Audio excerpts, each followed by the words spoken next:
Everyone thought he was a lonely orphan, but he turns out to be the strongest archdemon and marries a beautiful white elf. The story starts with a knight who corners a woman in the woods and attacks her with a knife. The girl screams for help before trying to slap him away, but to her absolute shock and horror, the moment her hand touches his face, the entire skin on his head comes off, revealing a grueling layer of red flesh underneath. The knight reveals that he is a sorcerer who wants to cut up and use her pretty face to fulfill one of his spells. Just as he's about to stab her, someone approaches him from behind and grabs him by the head. The sorcerer asks in shock who it is, only for the brown-haired man named Zakin to ask the same question back at him.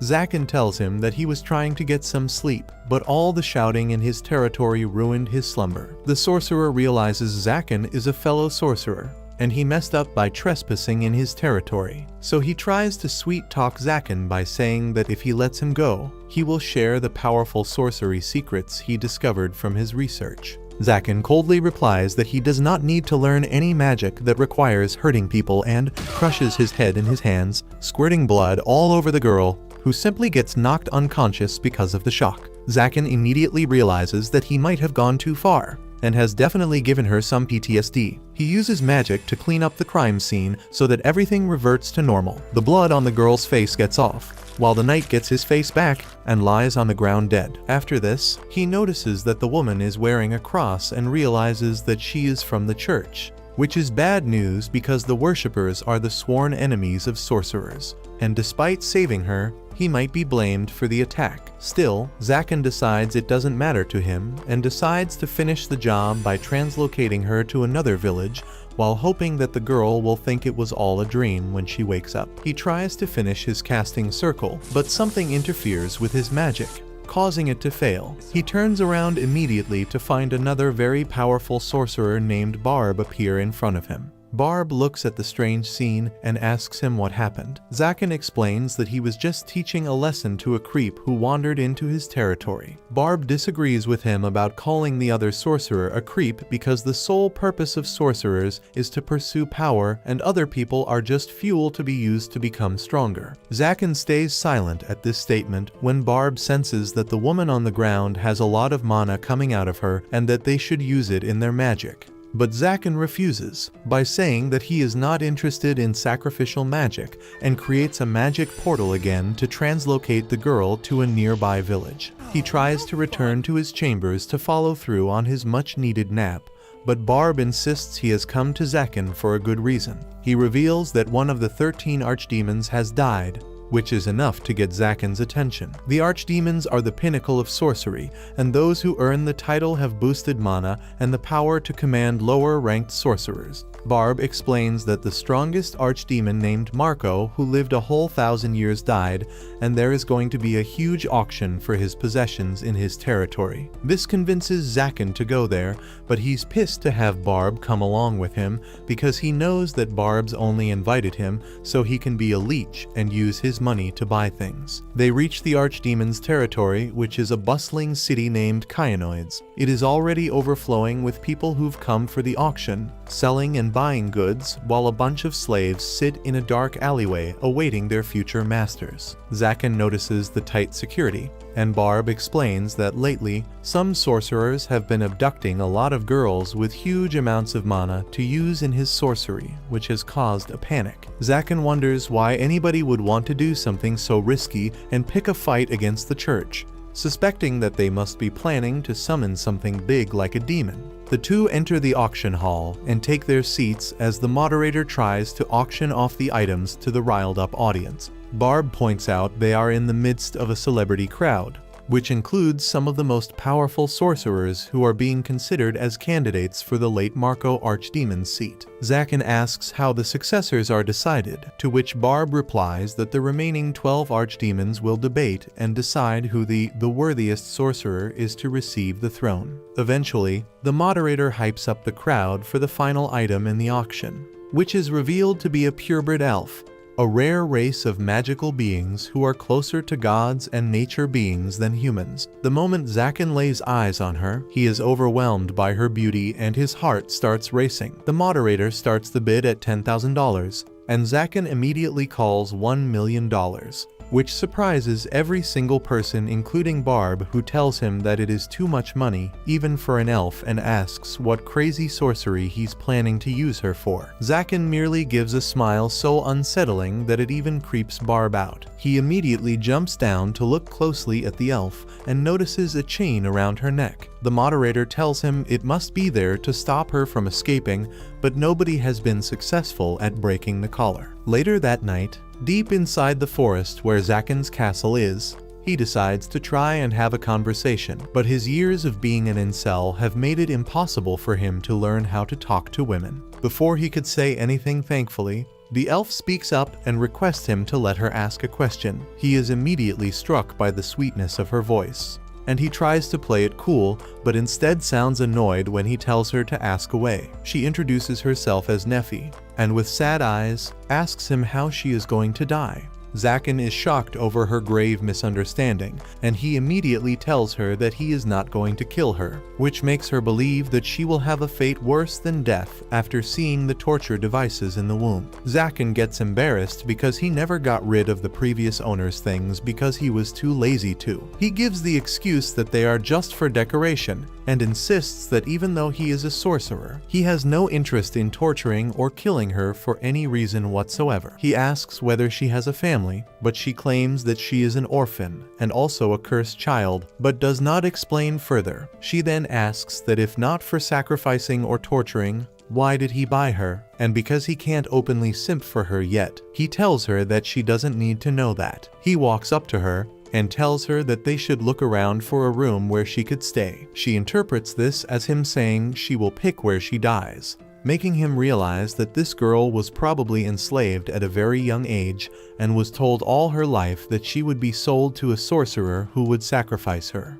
making it the only thing she believes. This reminds him of his own difficult childhood when he was an orphan and had to steal and fight for food, which makes him more sympathetic towards her. He tells her that he wants her alive because he needs her, which surprises her because no one has ever told her that they need her. He then starts taking her upstairs and asks her if she is scared of heights. She tells him that SH will let him hang her any way he wants, but the baffled Zaken yells at her to shut up about torture. She apologizes for her old habit and suddenly slips, but he catches her arm and drags her upstairs. Finally, he opens a room at the top of the tower and claims that she could have it, only to be horrified as he sees a guillotine machine and a pile of skulls inside. She gets confused by his mixed signals and again offers her head, but he quickly creates a small energy blast and completely destroys everything inside the room, leaving it empty. They both go inside and Nefi for once seems interested as she goes into the balcony to look at the moon.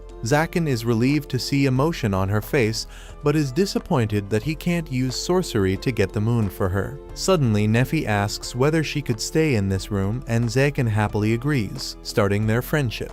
Nefi wasn't able to sleep in her room because it was so inhospitable, so she slept by Zaken's throne while he was unable to sleep due to nervousness, as he has never been this close to a girl before. They both belong to the floor gang and start chowing down while Zaken thinks about why he is such a big failure. Nefi notices that he is eating the same thing as she is, which confuses her, and she asks about it. This makes him realize that the food that he is eating is way too plain and only slaves and pigs eat like this. He realizes that he will always be a disappointment and starts eating the piece of jerky again when he suddenly remembers that this is the only food he has ever known in his life, because when he was a young orphan. But Zaken styles on him by stopping his blow with 2 fingers before shattering his axe into small pieces. He then pretends to punch the goon, but flicks him instead, which is enough to blast him back on top of another robber.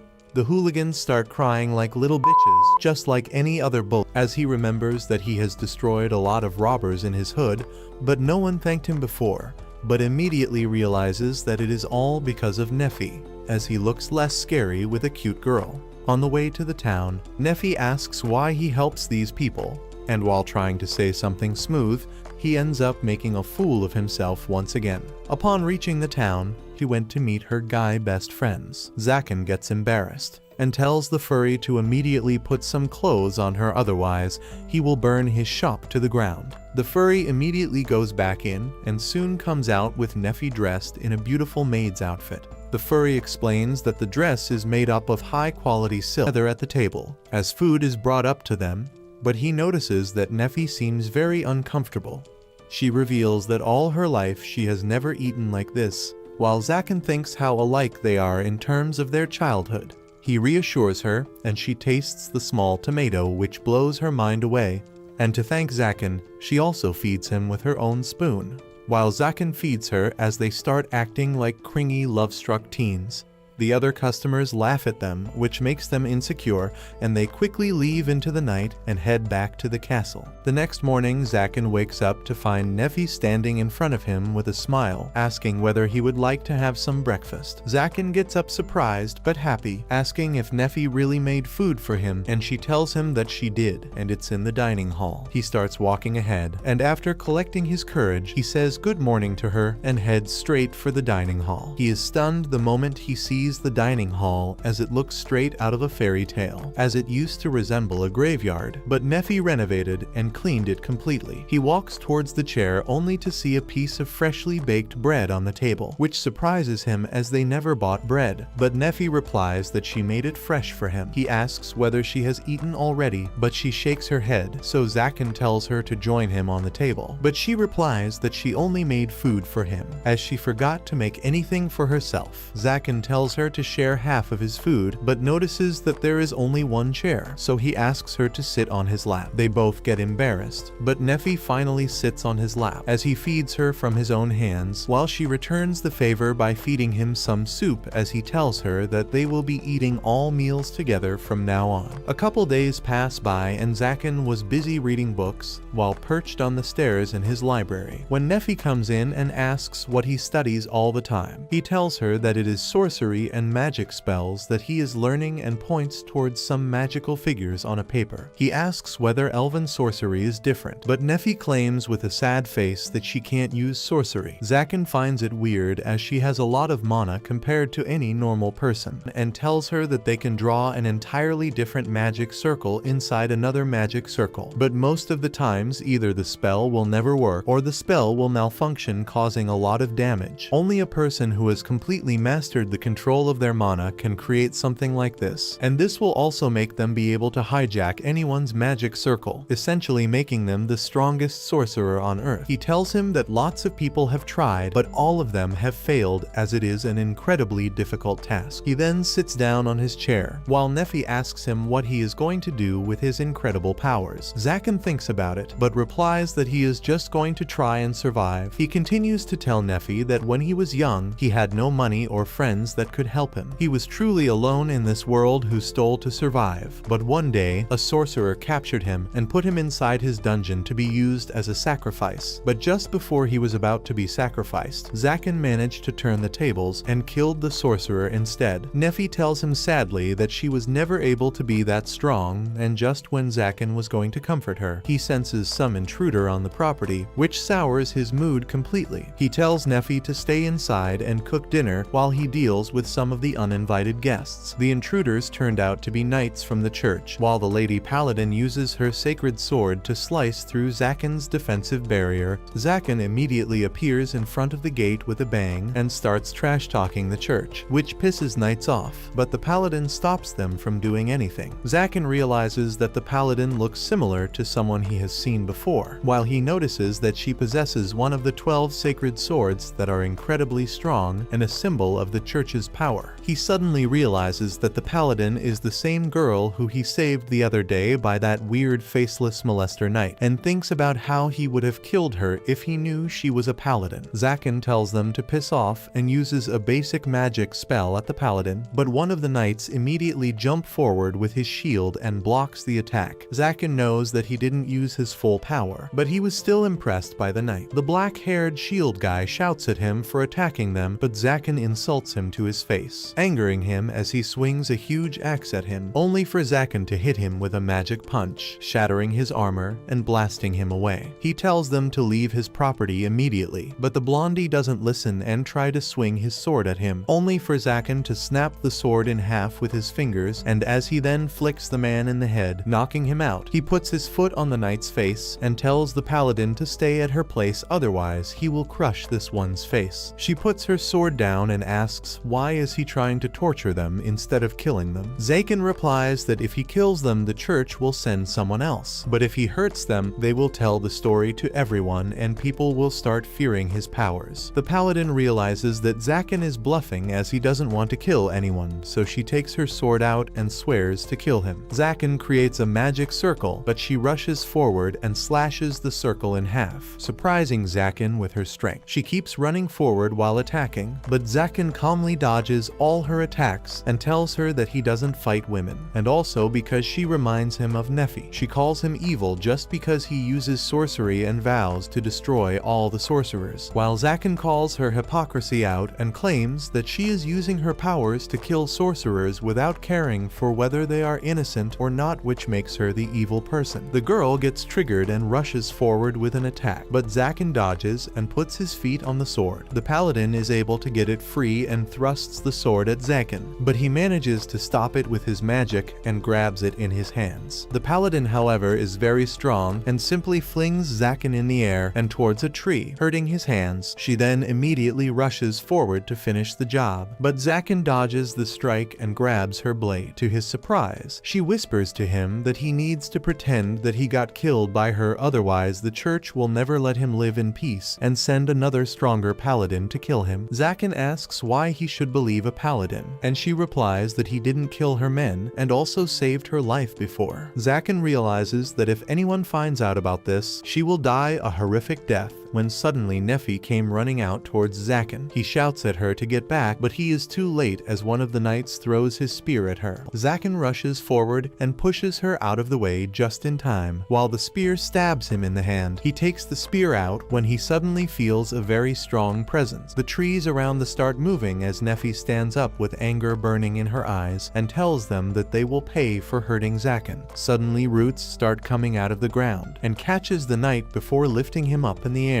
Zaken tries to stop Nephi, and when she finally snaps out of it, she is horrified to see that she almost killed all the knights and the paladin as they look at her with fear in their eyes as they finally saw what Nephi was capable of. Later that night, Nephi bandages Zaken's hands as he thinks about how the paladin apologized for getting Nephi involved and left afterwards. He then turns towards Nephi and asks why she didn't tell him that she could use magic. She responds that it wasn't magic, but something called mysticism. Zaken remembers reading about it, but thought it was just a myth because it defies all laws of magic. Nephi continues that she is the only elf who could use this because she was cursed when she was born. She is the only elf who had white hair and was able to talk to animals and trees alike, and because of that people called her a freak and hated her. One day their village got attacked, and all the villagers told her to defend the village with her freak powers, but she decided to surrender while the entire village was slaughtered. She tells Zaken that she felt happy when the villagers who tormented her the entire life were getting killed, and then cries about how bad of a person she is to think like this. Zaken, however, tells her that he thinks she did very well, as if it was him, he would have killed all the villagers and the attackers himself. She was expecting him to kick her out of the castle when he realized that she was cursed, but instead, he holds her face and tells her that she will always stay with him as he can't live without her food anymore. Nephi starts crying out of relief while Zaken hugs her. After a short while, Zaken is finally able to quiet her down, and they both sit opposite to each other. Nephi feels pretty embarrassed for crying like that in front of her master, but Zaken reassures her that he liked how talkative she was today, whereas usually she doesn't speak much. Nephi's attention gets drawn to his hands, and she asks whether they are really badly damaged. Zaken finally remembers about his hands, but claims that they don't seem to hurt anymore. He takes out the bandages, and to his surprise, the wounds have disappeared completely. He asks Nephi whether this was her doing, but she refuses, saying that she didn't do anything. Zaken realizes that Nephi has a lot of dormant powers, and she must have healed him unknowingly when he was holding her head in his arms. He thanks Nephi for healing him, which seems to stun her for a bit. Zaken asks whether everything is okay, and she replies that he has never thanked her before, that's why she was caught off guard. Zaken feels terrible as he realizes how mean he must have looked to never say a word of thanks when she was cooking and taking care of him every single day. Later that night, Zaken rests on his throne thinking about the long day that he just had, when he spots Nefi standing behind a pillar. She looks at him with an embarrassed face and asks whether he would like to sleep with him. This catches Zaken off guard, who doesn't understand why would a beautiful woman like her ask him to sleep with her. He confirms with her whether she knows what she is saying. Nefi innocently replies that there is only one bed in the entire castle, and that two Zaken has given to her so that she can sleep comfortably, while he stays all night on his uncomfortable throne, and she thought it might be more comfortable for him to sleep in the bed with her. Zaken thinks about how pure Nefi is, and then tells her that he stays up on the throne all night to make sure the barriers are maintained and no enemies try to sneak in the castle, hoping to catch him off guard.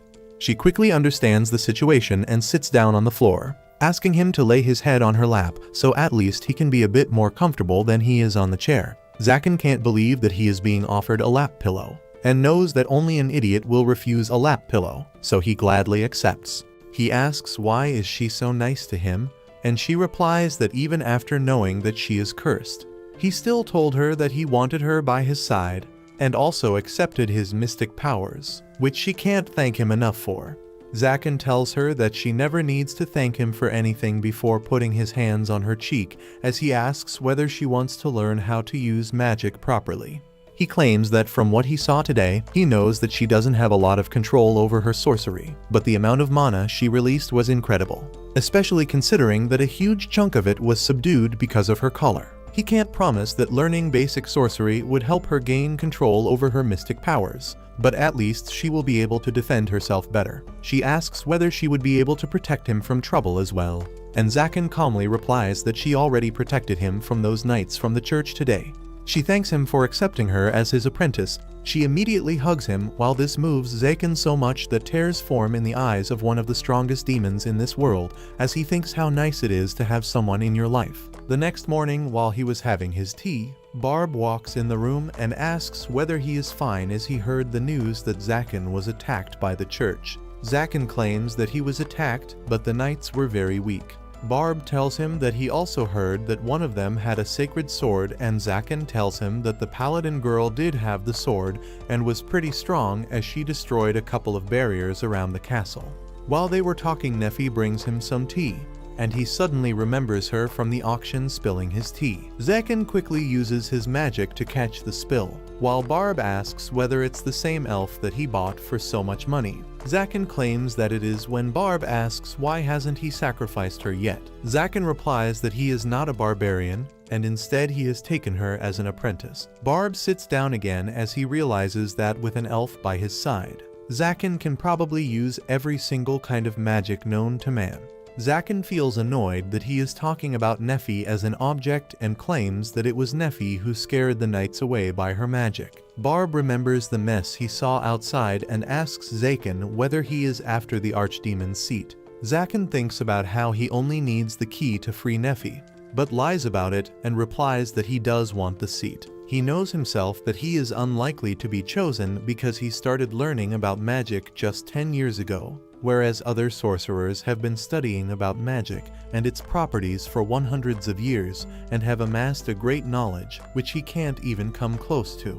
Barb finally gets up and leaves, while Nefi asks whether he is Zaken's friend. Zaken immediately declines by saying that he doesn't have any friends, but Nefi claims that he seemed to be having fun talking to him. Later that day, he takes Nefi out to fix the magic barriers that were destroyed by the paladin in the hopes that she can learn something from it. After that day, Nefi started learning about sorcery while doing all the household chores as well. She learned all about the basic magic circles and often cooked food so nice that Zaken wanted to kiss her hands.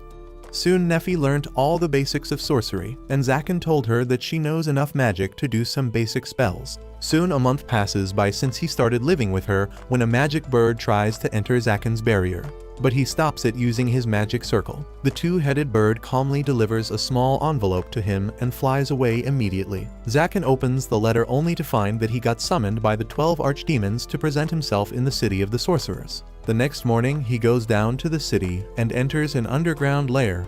He enters a huge door only to find it completely jam-packed with all kinds of sorcerers. The moment he presents himself, one of the archdemons speaks up and Zaken immediately feels the immense pressure and the intensity of their magic power as they overwhelm him completely. They start talking about how young he is. When Zaken pulls himself back together and with a fake bravado asks the archdemons whether they brought him here just to waste his time or do they have something to say to him.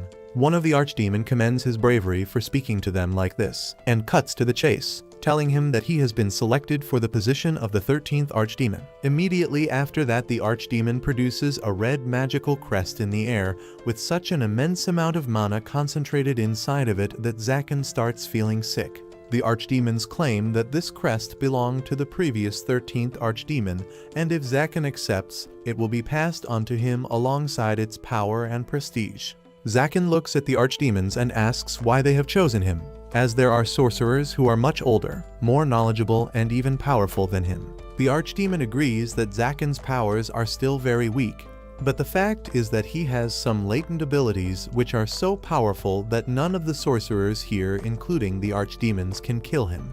He continues that Zaken was only 8 when he killed a very well-known sorcerer who was not weak by any means. Even though Zaken was a child with no magical power, he was able to understand the flow of mana and the technique behind the magic just by observing it once, and produced an even more powerful spell to kill the sorcerer to earn his freedom.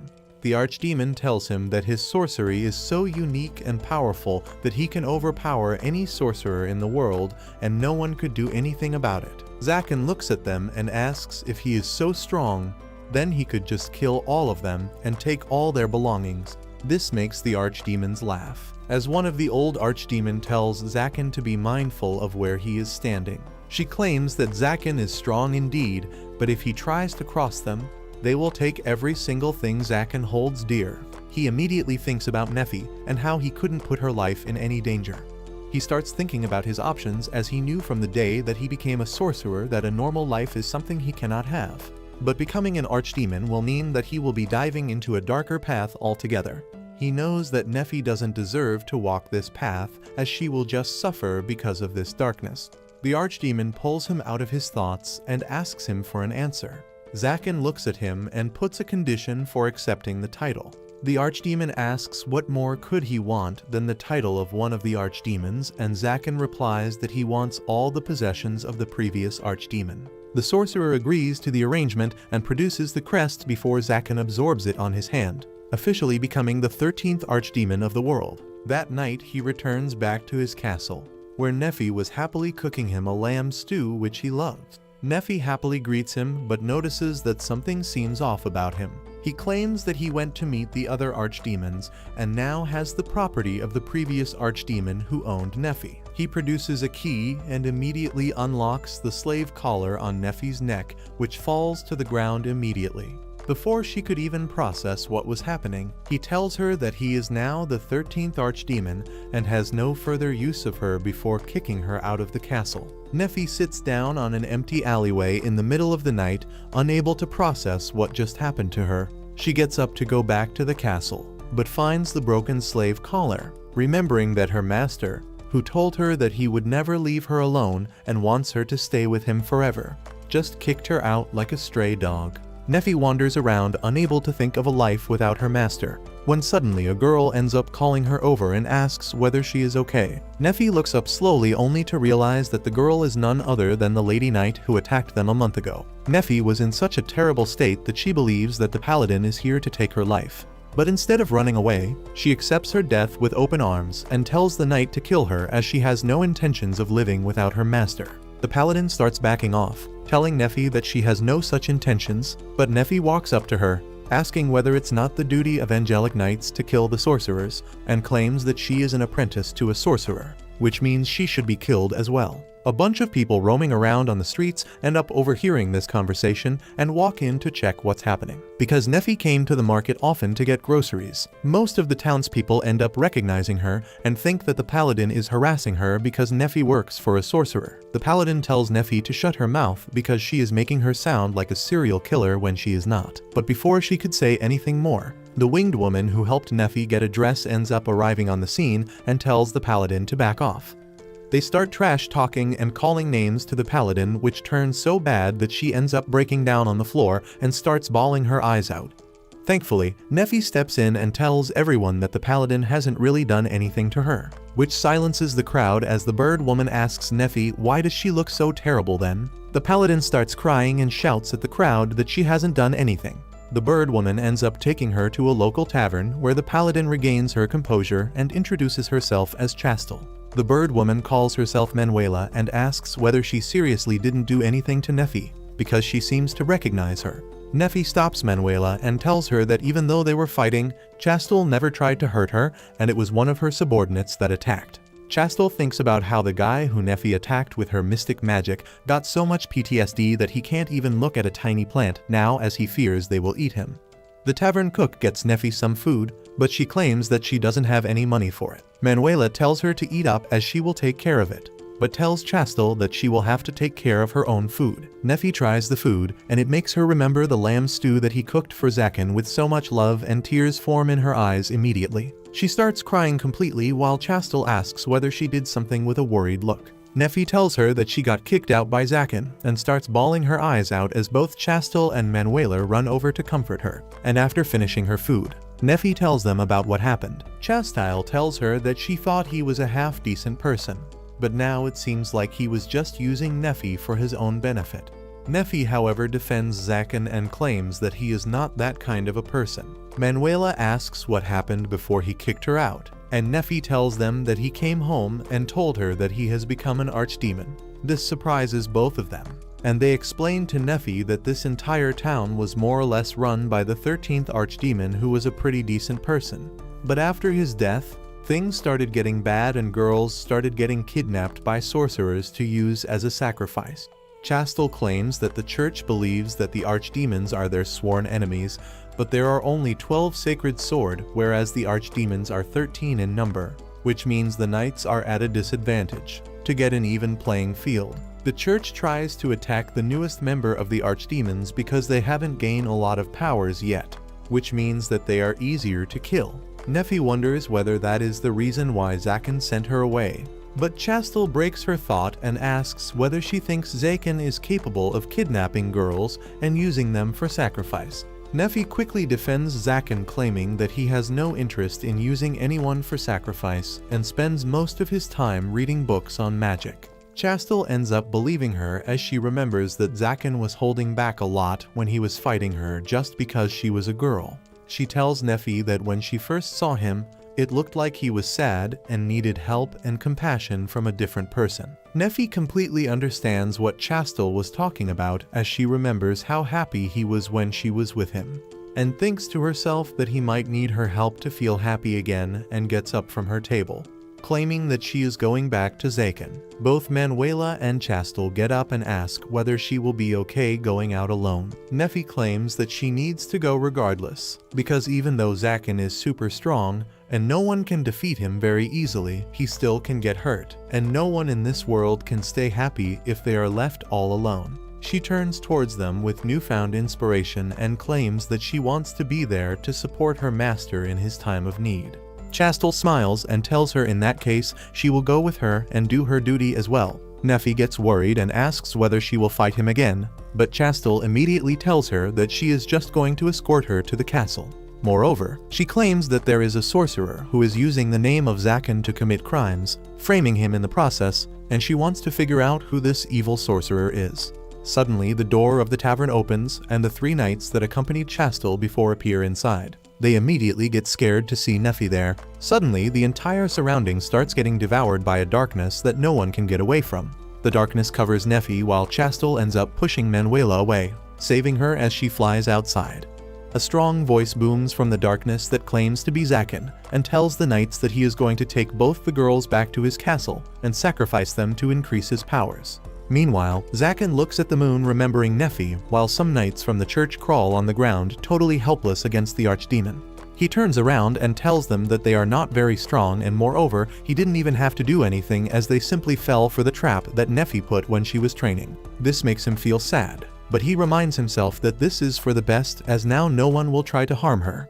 He starts moving back to his castle, when one of the knights grabs onto his legs and tells him not to hurt Chastel, as she is the only one who thinks that he is not the real kidnapper. Before he could make sense of this, Manuela ends up jumping on top of the knight, who starts bickering with her. Annoyed by this, Zaken gets ready to expel all of them outside the forest, but Manuela turns towards him and shouts that Nefi has been kidnapped. He is surprised by this, as he thought he distanced her at the right time, but apparently it was too late. Manuela tells him that he needs to save her, while he thinks that if he tries to save her, this would clearly show the connection between Zaken and the White Elf. Manuela gets pissed at Zaken for looking so confused when he should be rushing to save Nefi, and tells him that she wanted to come back.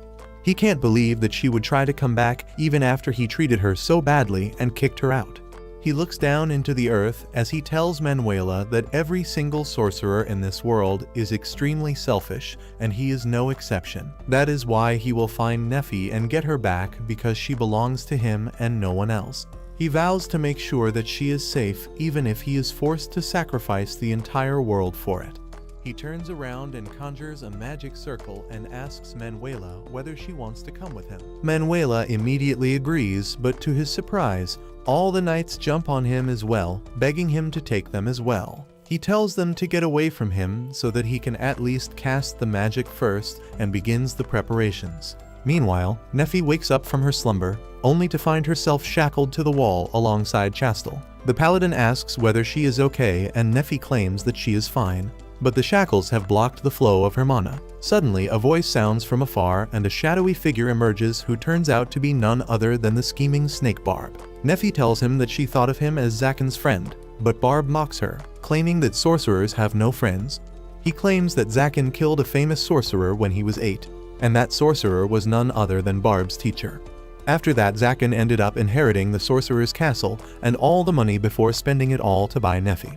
He tells her that all the riches and the castle belongs to him and not Zaken, and he is going to fulfill his dream by becoming the 13th Archdemon by sacrificing Nefi and gaining all the power he needs. Nefi opens her mouth and tells him that all his planning will be in vain, because Zaken has already become the 13th Archdemon. This really shocks Barb, who gets pissed at the fact that even this thing that he so desired got stolen by Zaken. He angrily grabs Nefi and drags her towards a magic circle, claiming that he will gain so much power after sacrificing both of them that he will become even stronger than Zaken and crush him. He starts dragging her once again, but Nefi fights back and claims that she belongs to Zaken and is not to be touched by someone as lowly as Barb. This pisses him off, and he was about to attack her with his magic. But suddenly a hole is blown through the cave as Zaken emerges from the dust. If you liked this video, make sure to subscribe for part 6. Barb asks Zaken how long has he known that he was behind the kidnappings, and he replies that it started when he saw the face stealer.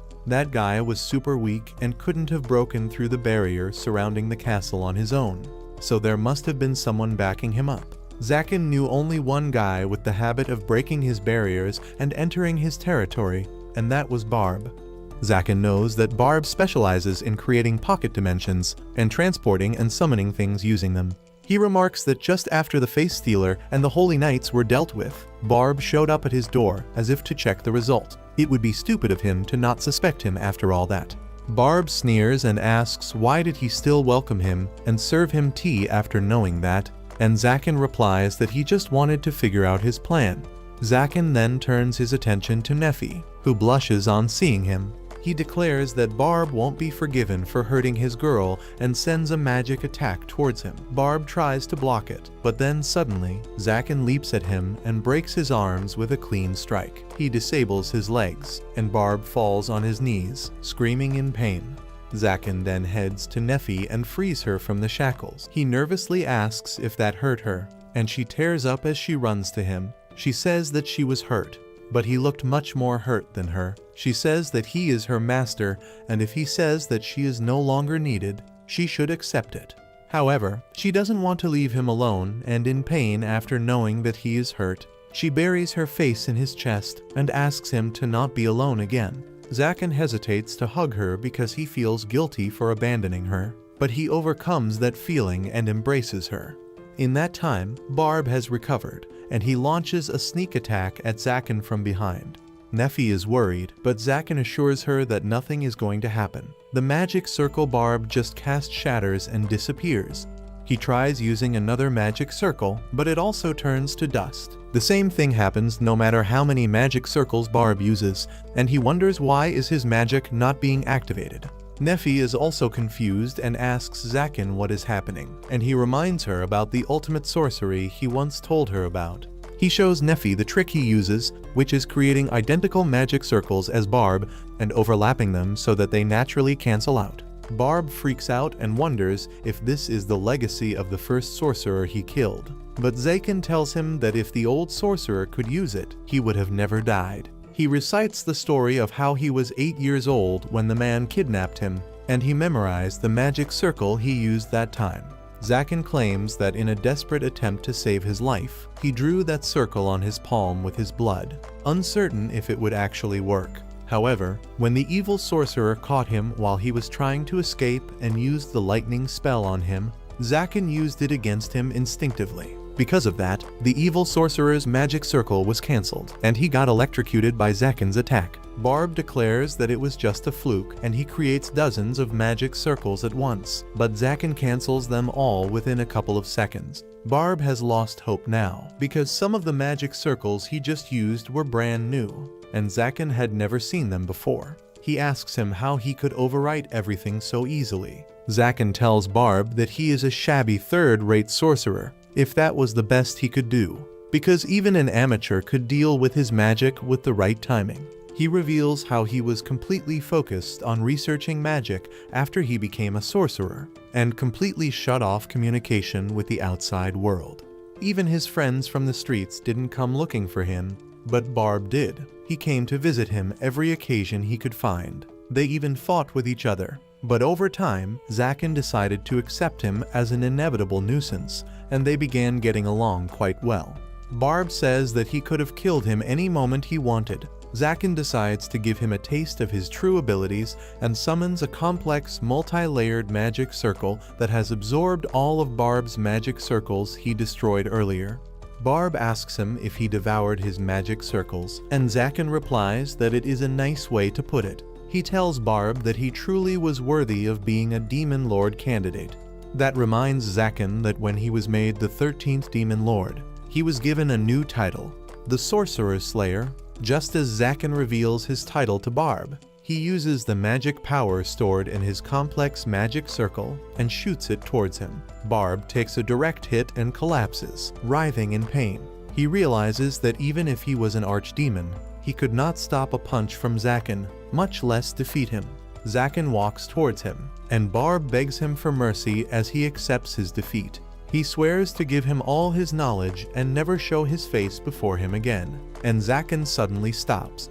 Barb tries to remind Zaken of the good old times and how they used to be friends, but he does not plan on falling for his sweet words. He hits Barb with another devastating punch, rattling the entire cave. However, when the dust settles, it turns out that he just hit the ground next to him, so as to scare him out of his wits. Zaken laughs and tells Barb that he doesn't need to panic because he doesn't want to kill him. The reason behind this is simple. Barb has a good eye for alcohol, and Zaken wants to continue having a taste of the fine wines he brings along. He is confident that Barb poses him no threat, but it rubs him the wrong way. He tells Zaken that if he lets him live, he will make sure to kill him, no matter how long it takes. Zaken tells him that he is free to try, but after he loses, he has to treat him to drinks. Barb is utterly baffled now, and he asks why does he not want to kill him? Because there is no profit in letting him live. Zaken simply tells him that he is an archdemon now, and he will do whatever he wants. He tells Barb that if he wants to be killed so badly, he should get stronger and become a real threat to him. Neffy is pleased to see this, and in the meantime, the Manuala has saved Chastel. As soon as they step into the giant magic circle on the ground, it suddenly activates, and Zaken asks Barb if he seriously wants to proceed after getting his ass whooped just now. Barb replies that he hasn't done anything, and Zaken spots the flaw in his magic circle opened up at the place he punched earlier. Zaken yells at Neffy and other girls to run away as the magic circle begins functioning, and a large amount of mana is ejected into the air. He asks Barb what the hell was he trying to do here, and he replies that he was going to summon a real demon. Zaken is taken aback to hear that, and the mana starts taking the form of the real demon, terrifying everyone.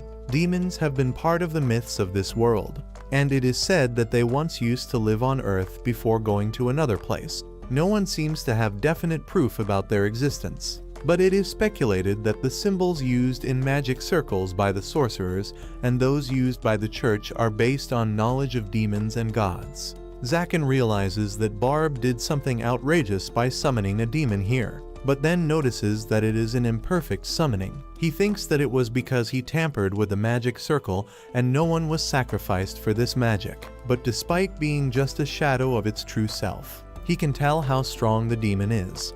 Zaken loses hope as the demon's menacing aura presses him down. He realizes that the demon is much stronger than all the archdemons he faced earlier, and no matter how strong he gets, he cannot defeat it. The demon transforms its tentacles into a hand and approaches Zaken, who wonders if this is how he dies. However, instead of attacking him, the demon simply kneels before him and addresses him as his king. Zaken realizes that the demon is not reacting to him, but to the symbol of the archdemon on his hand. He wonders what kind of outrageous power has fallen into his hands, but decides to make good use of it. He commands the demon to return where it came from, because this world is not meant for him.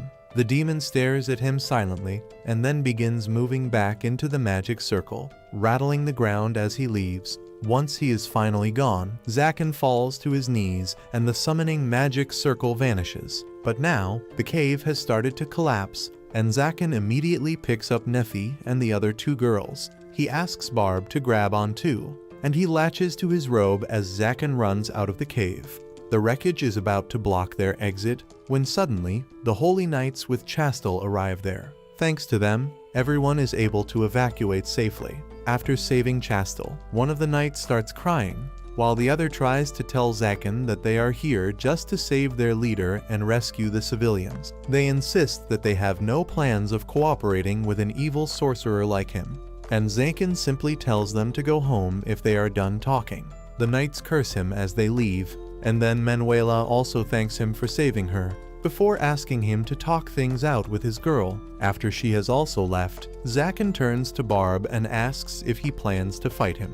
Barb doesn't have any strength or courage to face him after seeing him subdue the demon earlier, so he just walks ahead and disappears in a black haze. With that, Zaken and Nefi are finally left alone, and they get embarrassed as soon as they realize this. She speaks first, and tells Zaken that she would like to stay by his side. He realizes that she has grown mentally and emotionally stronger, but there are some things he wants to change now. Zaken kneels before Nefi to confess his feelings to her, and to promise that he won't hurt her ever again. He tells her that she doesn't need to call him master anymore, because she is not his slave or apprentice now. He states that he wants something more for them, and then blushes, unable to utter a single word out of his mouth. Zaken cannot bring himself to tell Nefi that he loves her, so he gets up and grabs her tightly, telling her that she belongs to him. He tells her that she will always be his, even after death. Both of them blush for a moment, but then Zaken falls to his knees,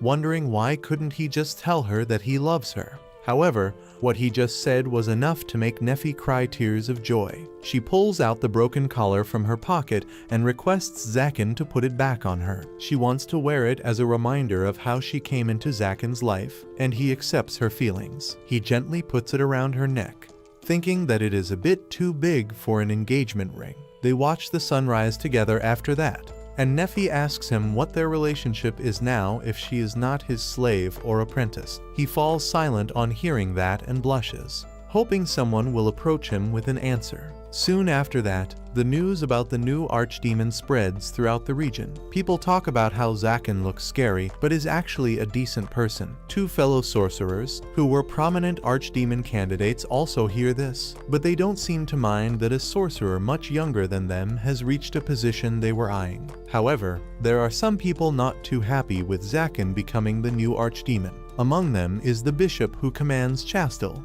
She tells him that she wants to pull out of the mission to hunt down Zaken, and even testifies that he was being framed regarding the kidnappings. The cardinal takes her words very seriously, and immediately strips her of her title as an angelic knight. Chastel realizes that the church has hit a new low because they care more about censuring her than dealing with real problems. Her underlings try to convince the cardinal that he is making a mistake, but she asks them to shut up. After seeing Zaken stand firm in what he believes in, she wants to become like him too, and faces the cardinal with determination. Chastel hands over her sacred sword to the cardinal as she resigns from her position as the angelic knight. She recalls how she was once a delusional teenager who thought that having the sacred sword will give her the power to save the world. But in the end, she just became an obedient servant of the church who could not do anything by her own will. She looks sad, so the cardinal tells her not to be so disheartened. He assures her that in due time, he will take back his judgment,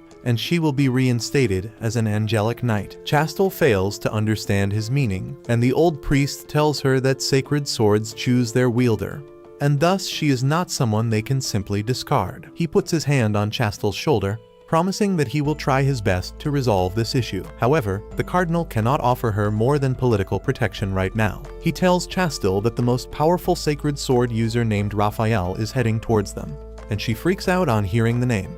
She knows Raphael as the strongest as well as the most ruthless angelic knight, and she is certain that he is coming here to dispose of her as a traitor to the church. On the other hand, Zaken is busy reading books in his library to find out more about the crest of the Archdemon on his hand. He decides to take a break because he can't find anything. And then suddenly, Nephi enters the room. She is walking as silently as she can, and Zaken lets her try to surprise him. However, as she tries to close his eyes, she finds that it is impossible because he is standing on a letter. Nephi turns red on realizing that she failed, and she has no particular reason about why she wanted to surprise Zaken. Zaken finds her too cute, but as always, he can't come clean with his feelings, so he simply asks her if she wants anything, and she tells him that lunch is ready. She has prepared a full-course meal for him, and Zaken is awestruck on seeing that. They both sit down to eat, and the very first bite of the food sends them to Wonderland.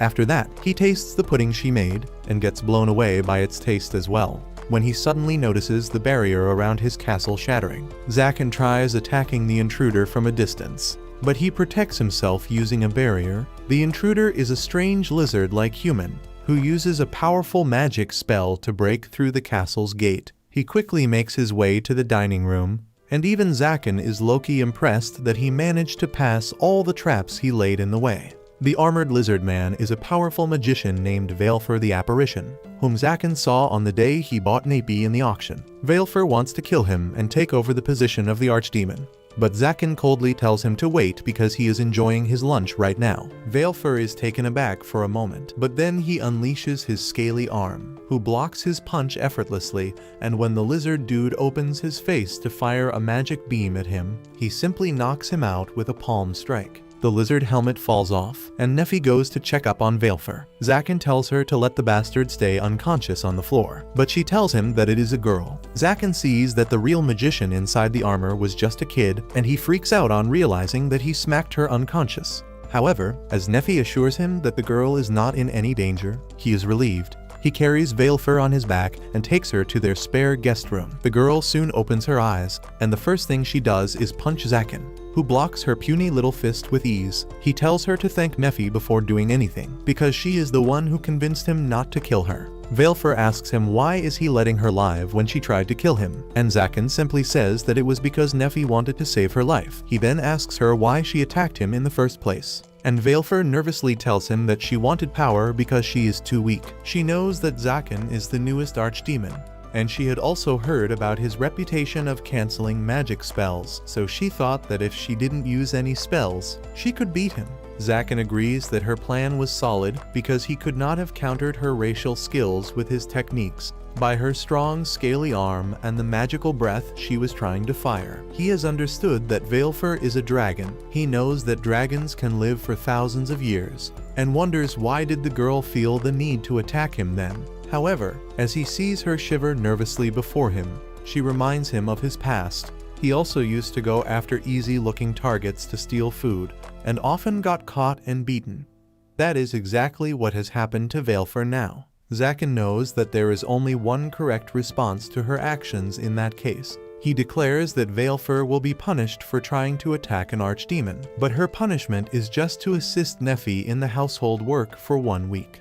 Both Valefor and Nephi are shocked to hear this, but Zaken just wants to teach the dragon girl some manners and decency, even if she wants to be a villain. Valefor timidly asks him if he isn't going to eat her, and Zaken is perplexed. Her voice trembles as she remarks that humans believe that eating dragon flesh can make them stronger. Nephi is astonished on hearing this and asks Zaken if this is true, and he says that there are many ancient legends about how using dragon parts can greatly strengthen humans. He simply tells Valefor that eating a puny little thing like her would only give him a bad aftertaste, and she is on the verge of crying. Zaken is flustered because Valefor couldn't understand that he is a tsundere. He recalls his past in the streets, where older kids used to share food with him when he was beaten for stealing. Zaken immediately asks Nephi if they have any leftovers, and she brings some soup for the dragon girl. Valefor doesn't want his charity and plans to throw the food, but Zaken threatens her that he hates people who waste food. He threatens to kill anyone who wastes the food Nephi cooks, and the dragon girl is scared into submission. She reluctantly takes a bite and immediately likes it. She quickly finishes the soup, and Zaken tells her to start assisting Nephi after this. Valefor asks him if he is okay with letting her be alone with his girl because then she could hurt her or escape. Zaken tells her to suit herself, but warns her that messing with him will be dangerous, especially since he now knows her secret. He also warns her that Nephi is much stronger than her. Even after all the tall talk, Zaken is worried that things might become dangerous, so he cautiously spies on Nephi and Valefor doing laundry. They seem to be getting along quite well, and Valefor remarks that if Zaken had a wider mouth, he would be considered handsome by dragons. She is afraid of Zaken's strength, but Nephi assures her that he is not a person who misuses his strength on the weak. Nephi then asks Valefor her future plans, and she says that she must become stronger by any means possible, but she can't dare to attack any other Archdemon now. They keep talking, and Valefor eventually reveals that she has no home to go back to. Even Zaken feels bad for her after listening to that. Over the next few days, slowly starts getting accustomed to working with Nephi, while Zaken's investigation about the Archdemon crest and true demons has not produced any result yet. Valefor comes to call him for dinner,